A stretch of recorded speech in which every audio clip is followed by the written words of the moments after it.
Thanks everyone for attending. This is part of our Legacy Business Toolkit webinars, and today we'll be focusing on the Al Fresco program.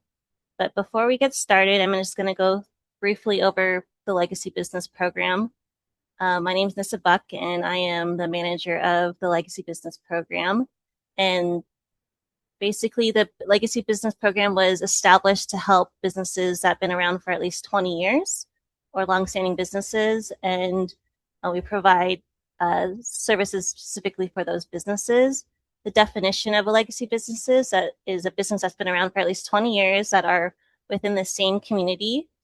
And they meet at least 3 of the following 4 criteria: contribute significantly to their community's history or identity, sustains or cultivates cultural traditions or practices, not franchise or affiliate with national corporate chains, or provides vital goods and services in a language or manner that's culturally accessible to their community.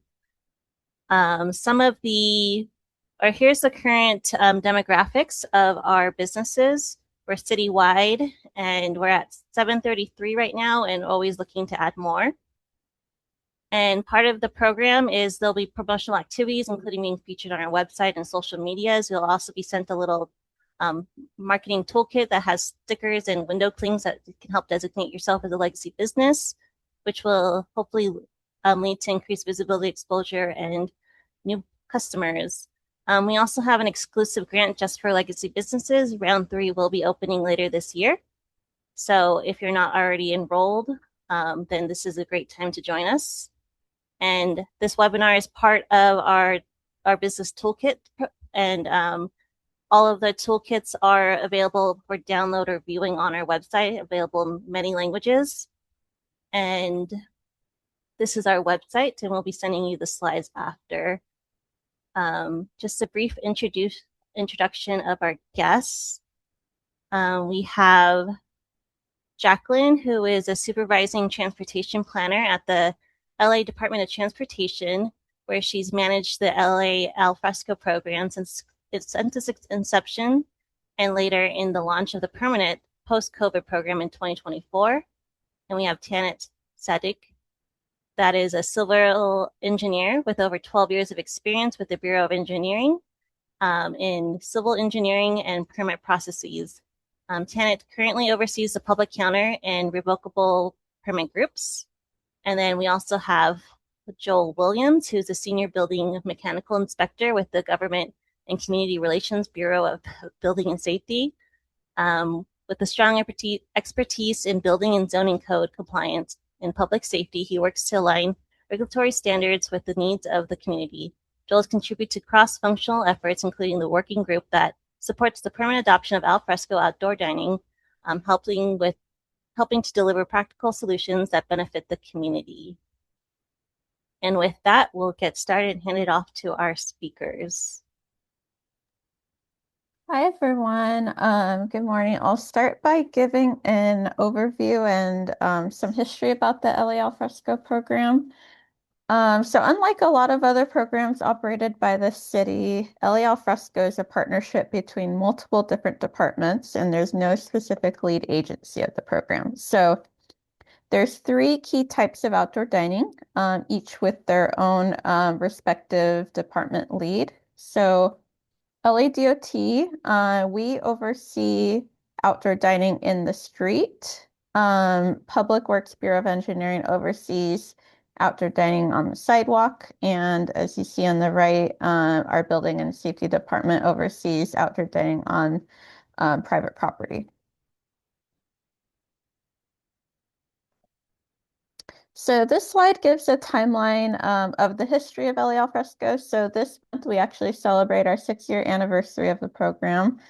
The program launched in May 2020 as a COVID-19 emergency response program. What the program did is streamline or make it quicker and easier to receive outdoor dining permits for private property outdoor dining and sidewalk dining, which already existed. And it also created on-street dining for the very first time. So relatively quickly after the program launched, we were asked to make the program permanent because our elected officials saw how successful the program was. So later on, we closed down our COVID-related temporary application system in 2023 and relaunched as a long-term permitting system at the beginning of 2024. So that's what you all will be using if you want to apply for LE Fresco now. Those businesses that receive temporary COVID era permits will actually be having them expire this July. So the three of us have been very busy assisting those businesses in getting into a longer term permit after that ends. So this slide gives another overview of the type of permit you would be applying for, depending on what type of dining you're interested in. So permits for outdoor dining in the public right-of-way, which include both the street and the sidewalk, are authorized through revocable permits issued by the Public Works Bureau of Engineering. However, if you're interested in street dining, you're actually going to be working with two departments. You're going to be working with us at LADOT, and then you'll be working with Public Works Bureau of Engineering to ultimately issue the permit. For private property outdoor dining, you would be actually applying for a building permit through the Department of Building and Safety. So I'm going to start by giving an overview of on-street dining specifically. So on-street dining is actually an umbrella term for two unique types of outdoor dining in the street. Curbside dining, which you see in the two photos on the left.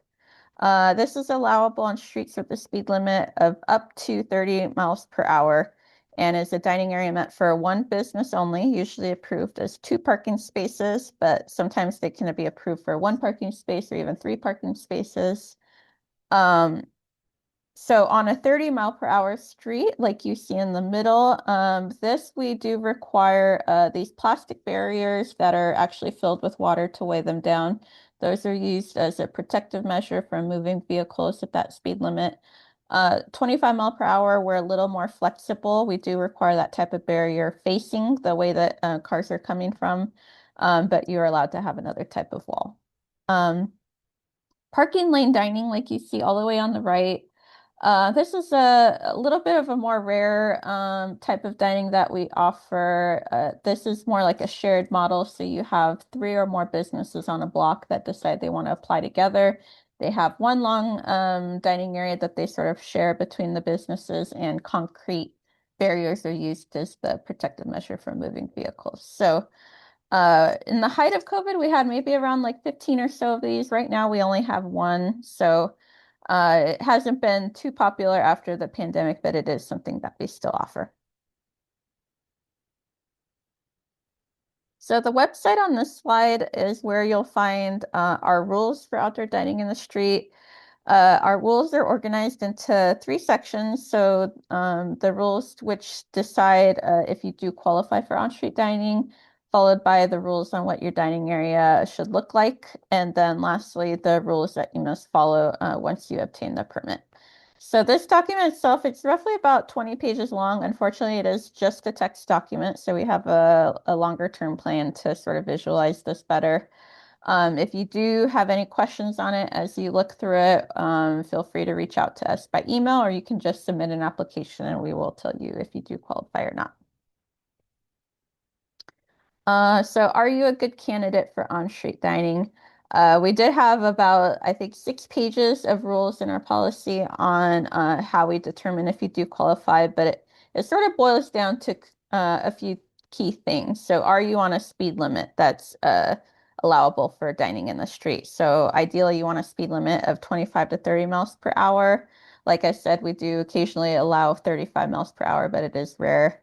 Also, the availability of parking. So do you even have parking spaces in front of your business that can be converted to outdoor dining? Those parking spaces should ideally be in front of your business. If they are in front of a neighbor, you would have to get their consent.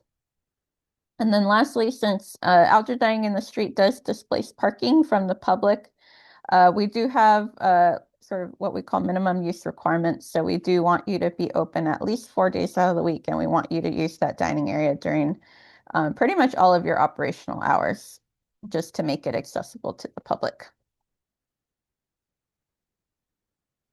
So moving on now to the design of your dining area. So we have rules that go over what your dining area must look like. Um, this isn't so much focused on aesthetics. We don't, require you to choose from a few different designs. We're very flexible on the aesthetic of your dining area. We care more about obviously protection from moving vehicles and ensuring that your dining area is accessible to people with disabilities. There's some lower cost and higher cost options out there that you can choose to go with. We wanted to make the program as accessible to people as possible. So, for instance, like you see on the left, this is a business that constructed a deck. So the dining area is still accessible to someone with a wheelchair, but they did use primarily like movable furnishings for walls. You see the movable umbrella, etc. In the middle, you see a business that constructed a deck and they have like a fixed wall that attaches to it. Again, they still used movable umbrellas, so it's a little bit cheaper in cost. The dining area on the right, I would say this is a higher cost type of dining area. So you have the deck, you have the walls, you have these columns that go up, and then you have sort of like a fixed canopy. So that would be maybe a higher cost dining area to construct. It would also require additional reviews from the city. So you would have to have structural plans drawn up. So moving on now to the cost to participate. So unlike a lot of other cities in the country, our program, we collect fees one time only at the beginning of the permitting process, and we don't collect them again. So there's no renewal fee. So the type of fees that you would be incurring for outdoor dining in the street, we have an application review fee, which goes to us at LADOT. That covers our time for doing site visits, for reviewing your plans, communicating by email, followed by the actual permit fee itself, which goes to BOE. There's also a fire department inspection fee. So they do typically about 2 inspections of your dining area, one before it's built and one after. There's a LA sanitation fee, which is charged per seat that you would like to have in your dining area. And then the actual permit fee for construction. So those are all the required fees. If you do have a more elaborate dining structure, like I mentioned, you will need to have structural plans drawn up and submitted for review, and that would have an hourly review fee. So once you apply and we determine that you qualify, we would summarize the steps that you would have to complete to ultimately get your permit. The steps you see on the left, those are required of every business. So that includes signing a letter, which tells us your intent to continue the application process. You have to submit liability insurance to us. You would have to have a site plan drawn up of what your dining area would look like, pay the required fees that I just mentioned, passing your inspections, and then notarizing a form. The steps you see on the right, those are on a case-by-case basis depending on your situation. So if you want living plants in your dining area, you do have to have your plant selection reviewed. If you want to serve alcohol, you have to get an authorization. Um, if you want a more elaborate dining structure, like I mentioned, you do have to have structural plans reviewed. And then lastly, if you're in certain zones within the city, like a coastal zone or a historic zone, you do have to get an additional approval. So we would summarize that for you after you apply and we determine that you qualify.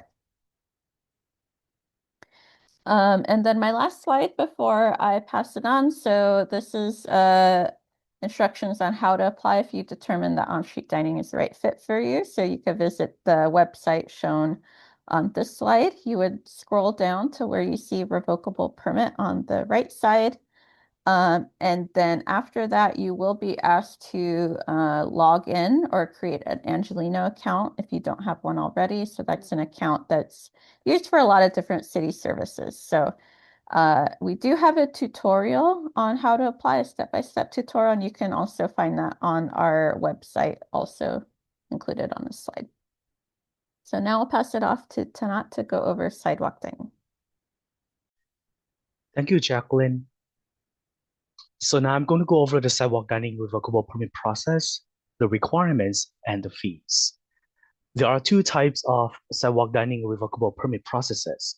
First is the standard application process, which typically applies to new applicants and those that did not have the temporary office-go authorizations. The second process is the automated transition process, which is a streamlined process for businesses that had the temporary office-go authorization. Next. This is an overview of the standard permit process for new applicants.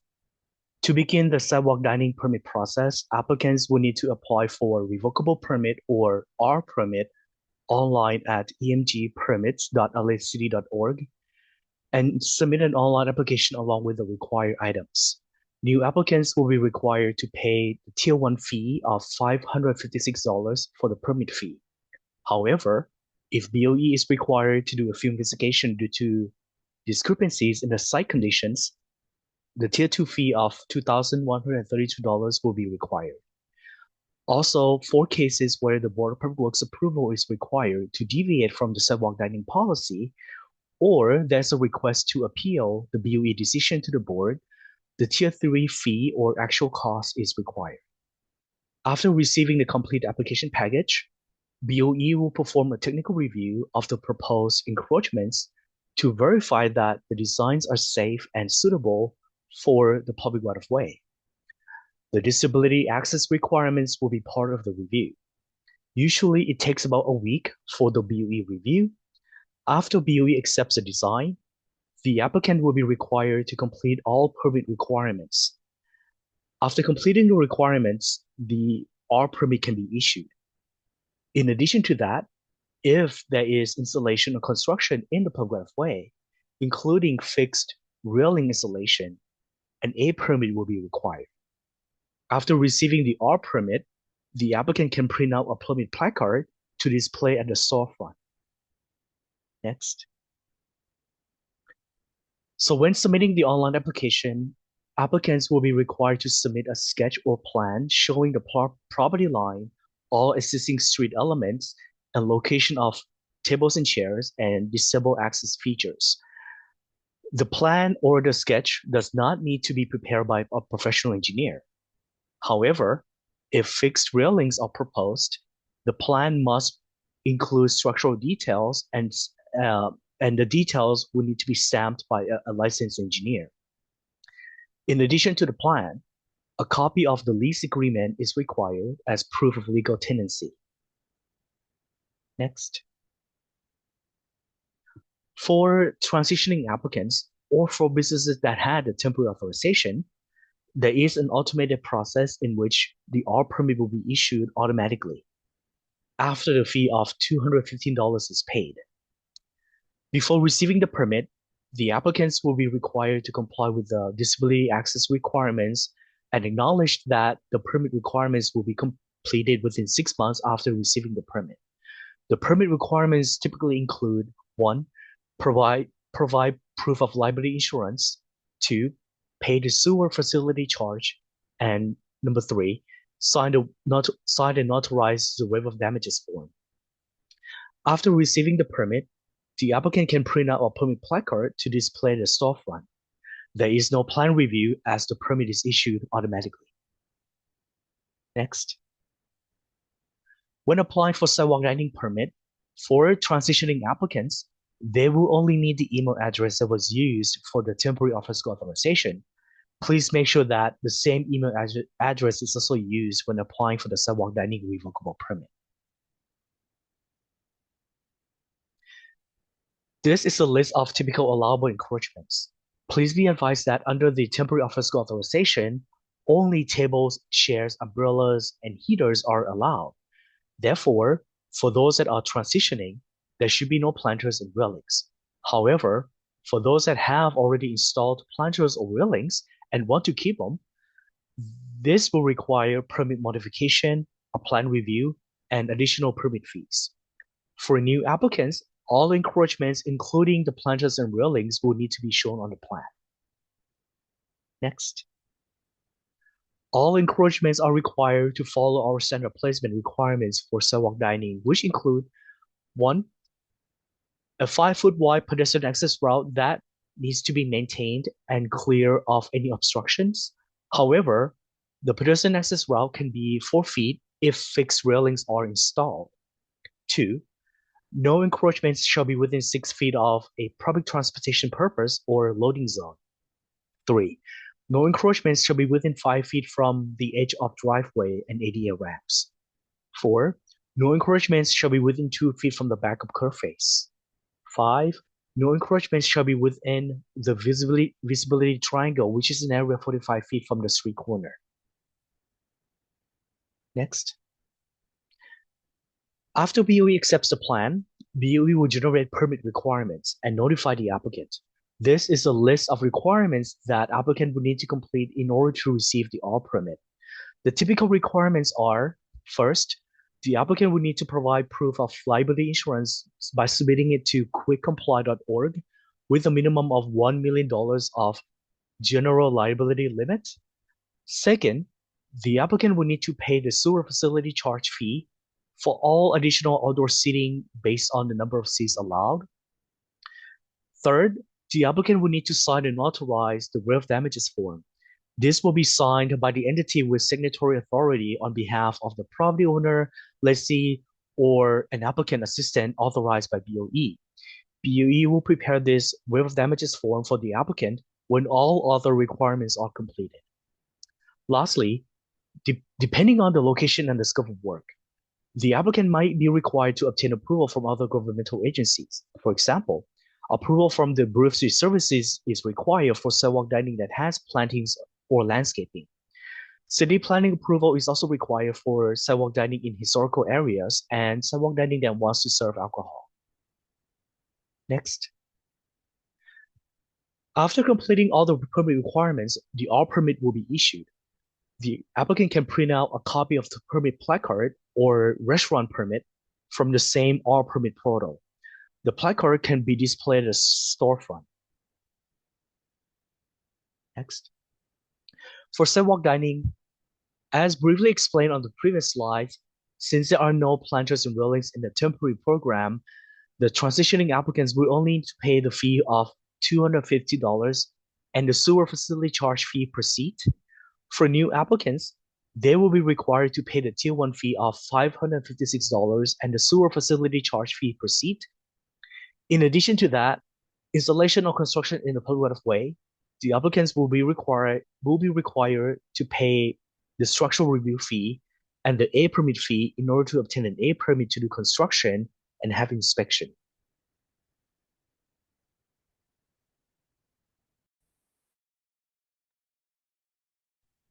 Good morning, everyone. As mentioned, this is Joel Williams with Building and Safety. To begin with, we're going to start to look at the zoning regulations for the al fresco dining on private property. So what is it? Well, the al fresco outdoor dining is a space on private property to serve and consume food and drink. This is considered an accessory use to an existing restaurant that can be covered or uncovered, but not fully enclosed. We will discuss those limitations very shortly. Next. There are some rules that govern this space to ensure that these outdoor dining areas do not negatively impact the neighborhood. Outdoor dining areas that abut or are across an alley from a residential zone must cease operation in that area by 10:30 p.m. Sunday through Thursday and 11 p.m. Friday and Saturday. And on top of that, an outdoor dining area must comply with the noise ordinance and have a sign reminding guests to be respectful of neighbors. Next. These areas also must be cleaned nightly and display a city-issued placard that clearly shows the My LA 311 portal contact for complaints during business hours, the LADBS hotline for after-hour complaints, and the restaurant operator's contact information. Next. A major concern in developing these standards was the negative impact these spaces can have on neighborhoods. To that end, background music, speakers, televisions, or other similar devices are strictly prohibited. Live music and entertainment, such as DJs and karaoke, dancing and pool tables are also prohibited in these areas. Next. When it comes to parking relief, An outdoor dining area can replace parking as long as they provide one space. But there is an exception to this, and all the parking can be removed from the primary restaurant if the primary restaurant is under 3,000 square feet, or the outdoor dining area is 1,000 square feet or less, or if the parking is not required per state or federal law. Next. Now let's talk about the outdoor dining itself with regards to how much coverage and enclosure an outdoor dining area can have. The ordinance allows the roof to be covered up to 100% as long as the perimeter is enclosed no more than 75%. Now, if an operator wants to enclose their outdoor dining area more than that 75%, then only 25% of the roof can be covered. Now, these percentages were developed to allow flexibility in the outdoor dining area configuration while requiring a certain amount of openness. We want to highlight that the movable, non-permanent delineators, such as unanchored planters or lattice fences, as shown in these pictures, do not count towards the maximum perimeter enclosure, nor do shade umbrellas count towards the roof coverage. Next. So here's a further breakdown of some simplified examples of what the outdoor dining area could look like. These pictures give a visual idea of what coverage and enclosure mean. The term coverage means the roof above an outdoor dining area, as shown in the blue on the left, and enclosure refers to the sides of an outdoor dining area.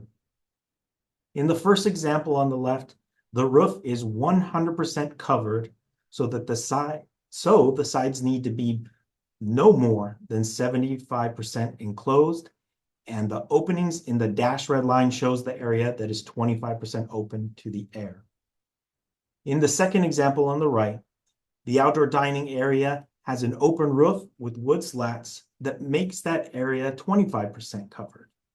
With the roof being covered at 25% or less, the enclosure is allowed to be 100% enclosed on all sides of the perimeter. Please note that these examples are shown to give an idea of what is the maximum buildable enclosure in that area.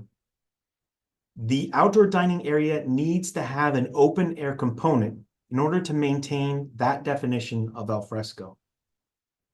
Compliance with these enclosure requirements will be reviewed as part of the permit process. So those were the zoning standards. Now let's get to the building permit that is required for the outdoor dining area. All businesses proposing outdoor dining, including those that have had or have a temporary authorization, must obtain a building permit and subsequent certificate of occupancy from the Department of Building and Safety. Outdoor dining, as mentioned, is not new to the city of LA. The al fresco ordinance relaxed the zoning standards that allowed outdoor dining in areas that previously were not allowed. These images show outdoor dining in areas previous to the al fresco ordinance. There are two categories as shown here, covered and uncovered. Next slide. An uncovered outdoor dining is open to the sky with minimal shade structures that are portable, temporary, and not anchored to the building or floor. The image illustrates how tables and chairs and movable umbrellas are allowed, but temporary tents, such as easy-ups, are not. Next. Covered outdoor dining areas are those that have a permanent shade structure, which are structurally anchored to the building or to a foundation. These are two examples, with the one on the left being attached and the other freestanding. Next. So what is this permitting process? Applications are submitted to LADBS for review. LADBS then screens the application and plans for completeness and determines what type of review is required. The plans are then reviewed and corrections may be issued along with other department clearances. The applicant will then address the corrections and obtain the clearances from those other departments. LADBS will then review the corrections and clearances, and once all of that is done and resolved, the permit will be issued. Next. This slide shows simply how to apply. and where to begin, which directs you to our website. Next. So what is to be included in the application? They must provide the following: existing and proposed site plan, existing and proposed parking layout, proposed floor plan, occupancy load calculations, disabled access features, records of the existing buildings. In addition, depending on what type of outdoor dining, they may need to provide some elevations, construction details such as foundations, roofs, or framing. Next.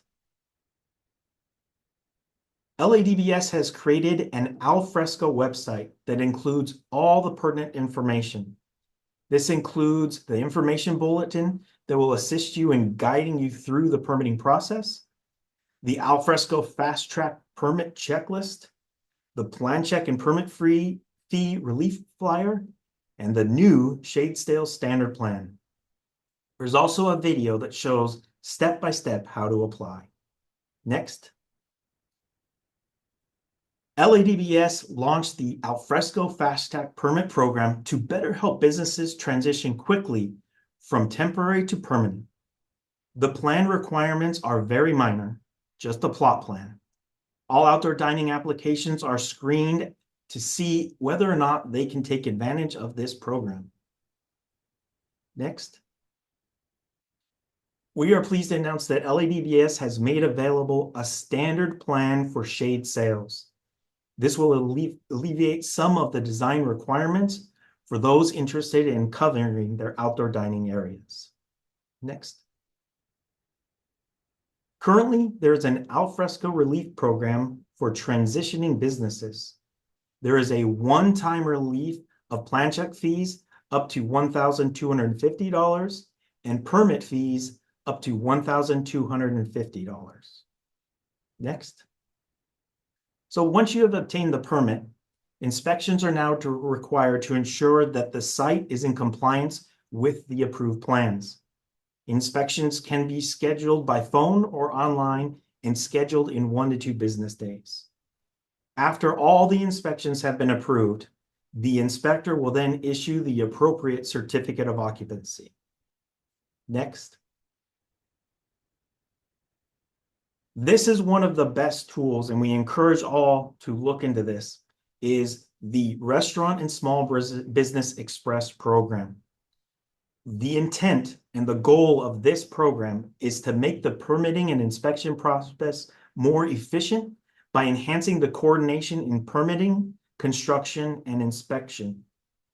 Currently, this program is free to all restaurants, regardless of the scope of work, valuation, or whether or not the restaurant participates in the temporary authorization.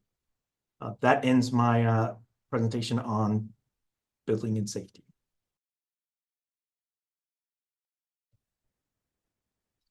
So for businesses in the Jedi zones, there is a permit fee reduction program that can help provide a fee relief for outdoor dining permit fees.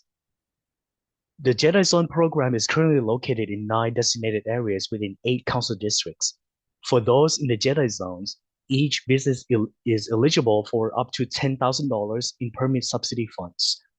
The permit reduction can apply to permit fees administered by the Department of Building Safety, Department of City Planning, Department of Transportation, Bureau of Engineering, and Bureau of Sanitation. When applying for outdoor dining permits, please indicate that the business is in the Jedi Zone.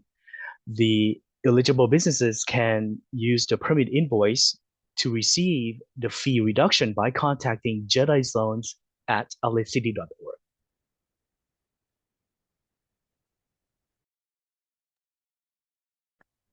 We also included this slide to let you know that the city offers these business source centers throughout the city, and they can be a resource to you to help you with submitting applications, especially if you need support in other languages. So there's a link here to find out where the business source centers are throughout the city.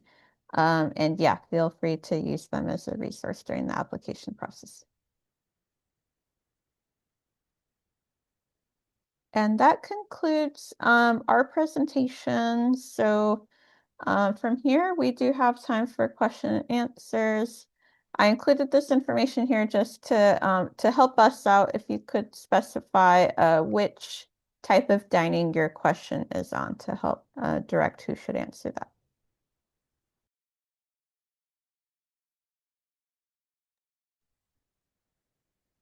And if anyone has questions, you can just take yourself off of mute too, or you could put it in the chat.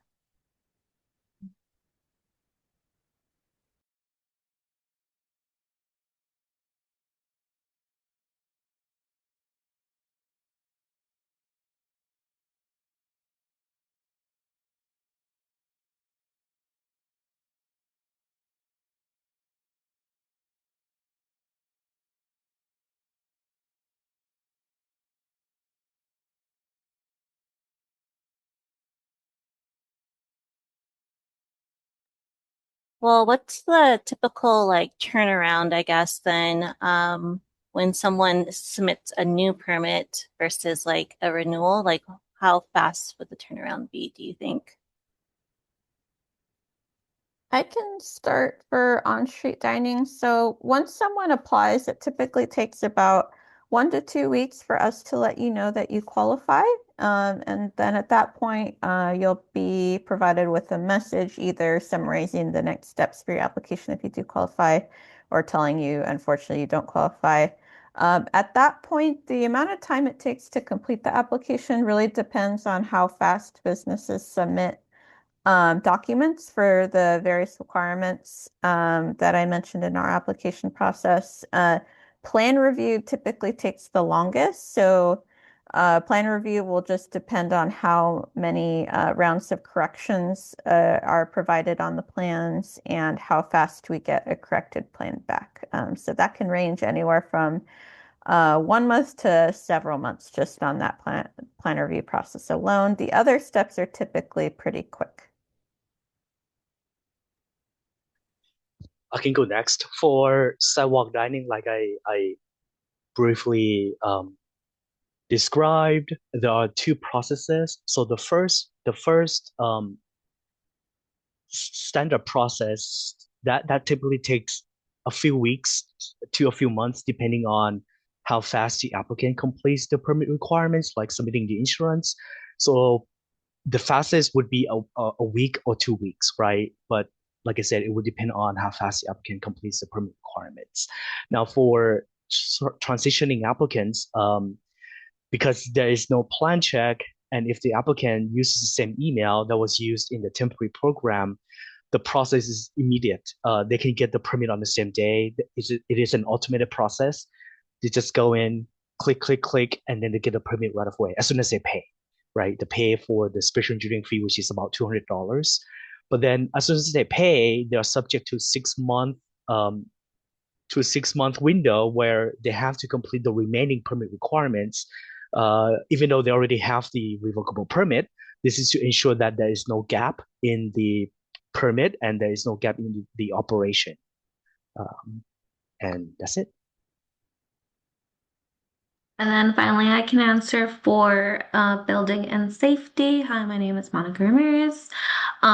So for the building and safety plan check process, it does depend on the scope of work. If the outdoor dining is proposing tables and chairs, no actual structure, the review process is relatively fast, especially if you're using the fast track permit that program that we are offering.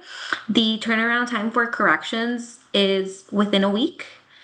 While if the scope of work is including a structure and further review for structural zoning, disabled access is required, then it is a longer process. The turnaround time for corrections would be 3 to 5 weeks, depending if it's expedited, if it's regular, and depending on staff availability.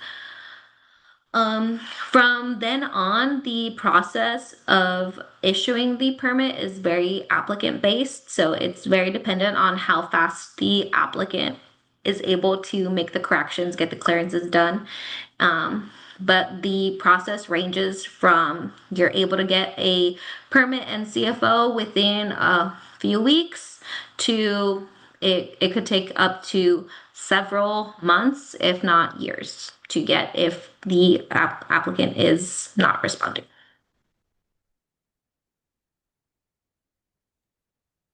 Okay, so and the deadline for the temporary thing is coming up. So if someone applies to get to transfer to the permanent, can they continue operating while the permanent process is being under review? Or what if they hit the deadline? Like, how would you recommend, or what's the process for that? Yeah, so if a business that is trying to transition from a temporary COVID era permit to a permanent permit, and they do not complete the application by the July 1st deadline, they should cease outdoor dining operations temporarily until they do get that permit in hand. The same is true with building and safety. For sidewalk dining, if they apply before the deadline, which is July 1st this year, like I said before, it is an automated process to make sure that there is no gap in operation. The permit will be issued as soon as they fill up the application and they pay the special engineering fee of $200 and about $200. So as soon as they do that, they get the permit. Like I said, they will be subject to a 6-month window to do the permit requirements. So there should be no gap in operation. Great.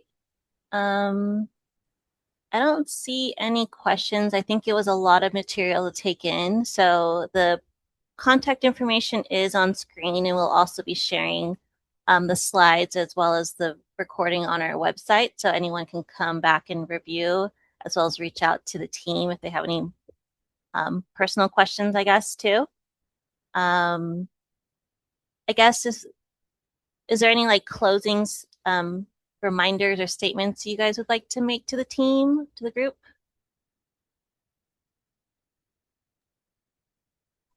I would like to encourage for businesses to apply. If you are not sure,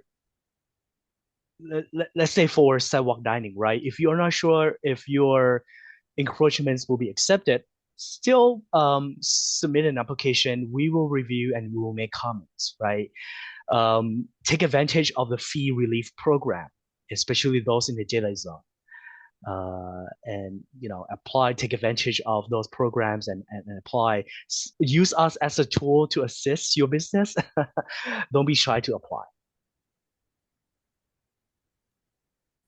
For me, I would like to encourage the use of the Restaurant and Small Business Express program. Apply soon. We know that temporary authorization is ending. And so as we get closer to the expiration, there's going to be a flood of applications that can slow down our review process. So the earlier, the better we get that application in, then it will be reviewed in a timely manner. And for us, yeah, don't hesitate to reach out to us by email, which you see here on the screen, by phone. We can also schedule virtual meetings with you to answer any questions. So we're definitely here as a resource. Right now, we have a lot of participation for on-street dining in specific parts of the city. So I think downtown area tends to be really popular, as well as West LA, especially the coastal communities. We don't see a lot of participation, at least in on-street dining in other parts of the city, like the San Fernando Valley and South LA. So we would love to get more participation in other parts of the city. So yeah, if you are interested, don't hesitate to reach out and we can give you some information on whether we think you would qualify. Great. Yeah, thanks for coming and sharing your wisdom with us. For people in the webinar, we do have our last webinar of this group next week, focusing on succession planning. We have experts from BetCetic, Project Equity, and LA Co-op Lab will be coming and talking about the various ways you can ensure that your business carries on. And yes, that's the link to register, as well as check out the rest of the toolkit, and you'll see the recording of this webinar here too. And yeah, if there's no other final questions, we'll close up here then. And again, you can reach out to us if you have any further questions.